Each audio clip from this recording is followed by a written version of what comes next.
കോഴിക്കോട് മൈജി ബോധവൽക്കരണ ക്യാമ്പയിൻ സംഘടിപ്പിച്ചു. Kozhikode Thondayad myG future EPIC ഷോറൂമിൽ വെച്ചാണ് പരിപാടി സംഘടിപ്പിച്ചത്.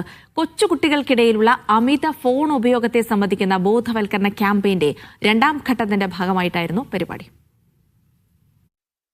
മൊബൈൽ ഫോണുകൾ വിൽക്കുമ്പോഴും കൊച്ചുകുട്ടികൾക്കിടയിലുള്ള അമിതമായ മൊബൈൽ ഫോൺ ഉപയോഗത്തിനെതിരെ more green time less screen time എന്ന സന്ദേശമാണ് മൈജി മുന്നോട്ട് വെച്ചത്. ചേവായൂർ ഗവൺമെന്റ് LP സ്കൂളിലെ വിദ്യാർത്ഥികളും അധ്യാപകരും പരിപാടിയിൽ പങ്കെടുത്തു.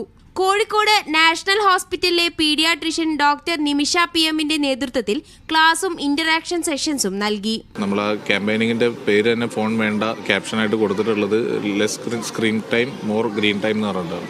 അതായത് അവർ പച്ചപ്പുകൾ കണ്ടു വളരട്ടെ. നമ്മളുടെ ചെറുപ്പത്തിൽ എങ്ങനെയായിരുന്നു അതേപോലെ തന്നെ അവരും ആ ഒരു രീതിയിൽ നമ്മുടേതായുള്ള ആക്ടിവിറ്റികളും കാര്യങ്ങളുമായിട്ട് മുന്നേറി പോകണം എന്നുള്ളൊരു ഭാഗമായിട്ടാണ് നമ്മൾ ഇങ്ങനത്തെ ഒരു ക്യാമ്പയിനിങ് കൊടുത്തിട്ടുള്ളത്. പരിപാടിയിൽ പങ്കെടുത്ത എല്ലാ കുട്ടികൾക്കും പൂക്കളുടെ വിത്തും ഗ്രോ ബാഗും ഉൾപ്പെടുന്ന കിറ്റ് സമ്മാനിച്ചു. മീഡിയ 1 കോഴിക്കോട്.